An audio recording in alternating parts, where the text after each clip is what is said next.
Hey everybody, Sarah here. So today I'm going to be doing part 2 of the Q&A that I started a couple of weeks ago. There was so much recorded for that I couldn't fit it all into one video, and this month has been super weird and crazy. There's 5 Fridays in this month.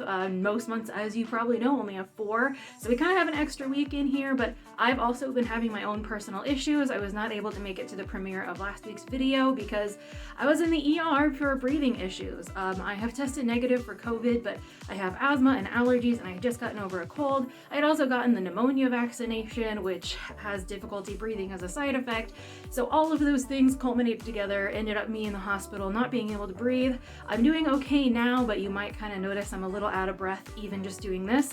I'm still recovering from whatever asthma attack or whatever happened to me last week. I'm on breathing treatment, so don't worry about me, we're working on it. But all that is to say, the less talking that I have to do for this video, the better. And since I already have content recorded, I'm just going to give you guys that content. So I hope that you enjoy, and I'll see you at the end of the video. Like, subscribe, share if you think someone will be interested in this video, and all that stuff. Oh, also check out my website. I have snake t-shirts. You can get them in any color. You can get them in custom tie-dye.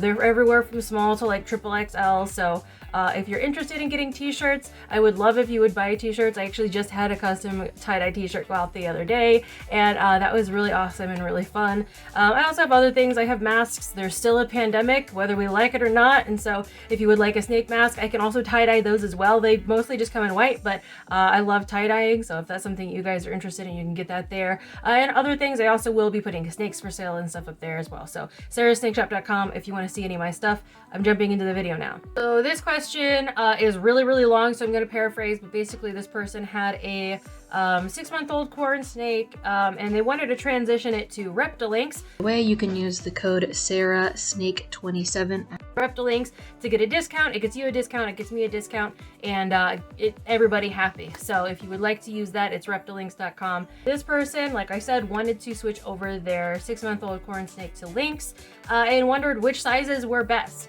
So for a 6-month-old corn snake, the mini lynx would be perfect. You can get the micro lynx for like the newly hatched babies.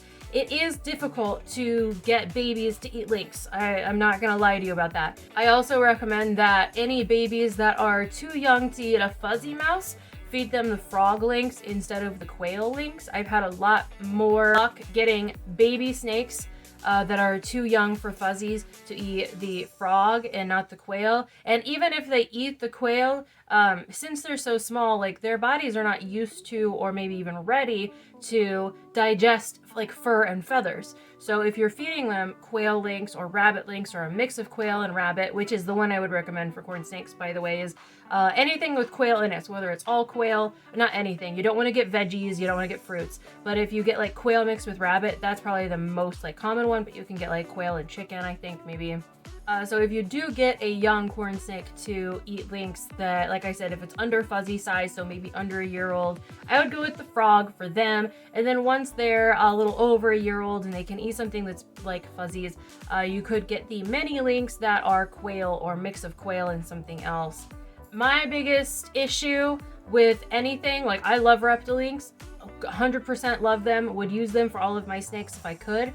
The problem is that somewhere between like 1-year-old and 2-year-old snakes, there's no good size for corn snakes at that point. So they have the micro lynx, which are super tiny and great for newly hatched baby snakes. They have the mini lynx, which are great for snakes that are like on a fuzzy size mouse. But there's really nothing between the like fuzzy size and like full grown adult mouse type of size, which would be the 8 to 12 gram lynx. So unfortunately they go from being like 4 grams to 8 grams. Like there's nothing in between, and that's annoying for me because right now I do have some snakes that I'm raising up that actually need to eat like 3 or 4 mini lynx at a time in order to get the calories they need. And I do have some snakes that are only on lynx, and I do have to feed them that much. So it's not that they're great, it's just I do wish they had a little bit more variety in size, just a little bit more.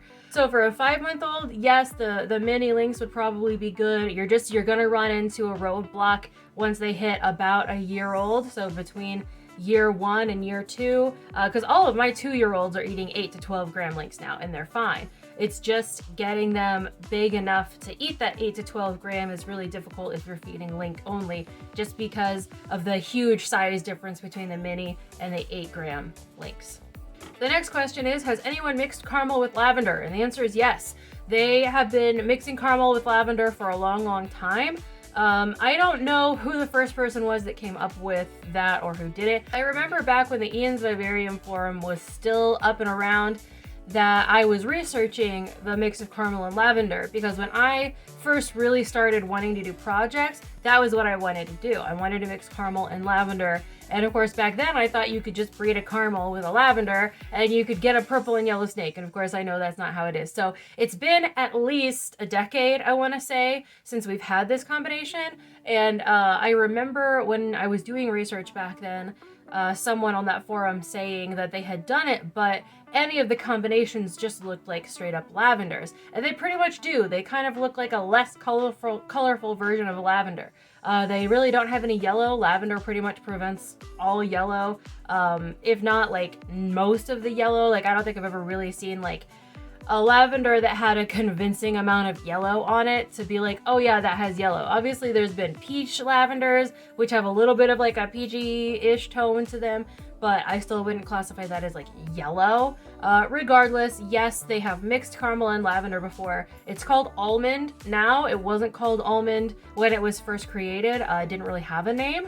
And then Steve Roy Lance came up with almond. I think it was him.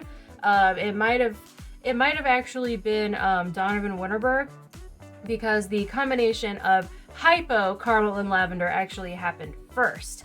And that combination was called amaretto. And so they wanted to sort of keep that namesake alive in the caramel lavender combination. So since amaretto is like an almond flavored liqueur, they just started calling the caramel lavender almond, and that is what stuck.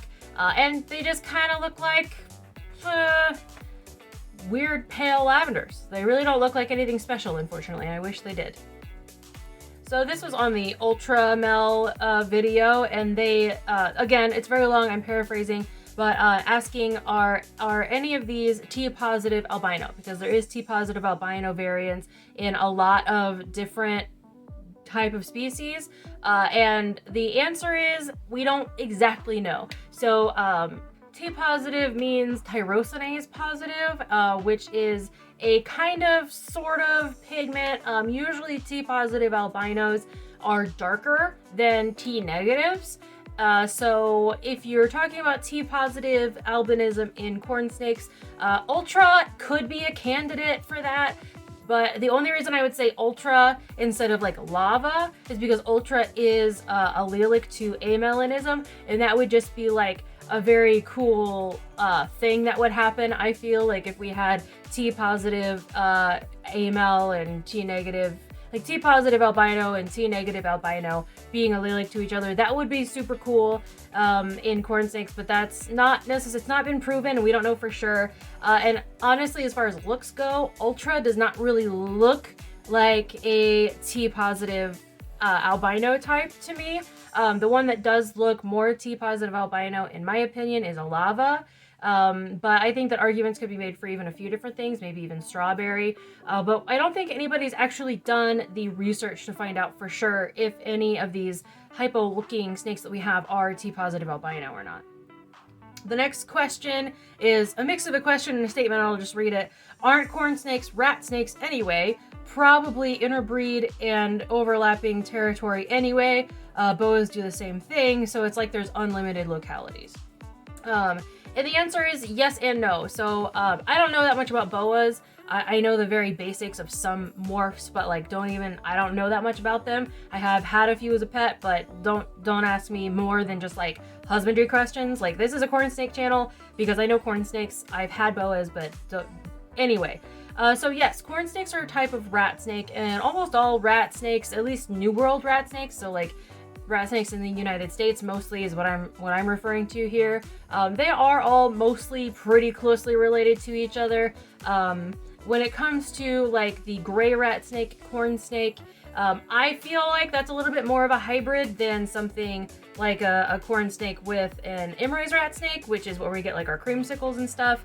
But I could be wrong about that as far as like, I don't know how closely related they are genetically. I don't know if I would say that it's like unlimited localities, just because you have some interbreeding with each other.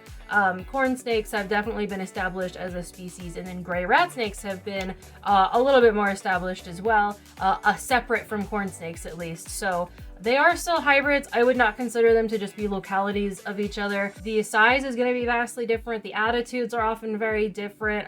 Eye color and shape and all this is very different. Head shape is different.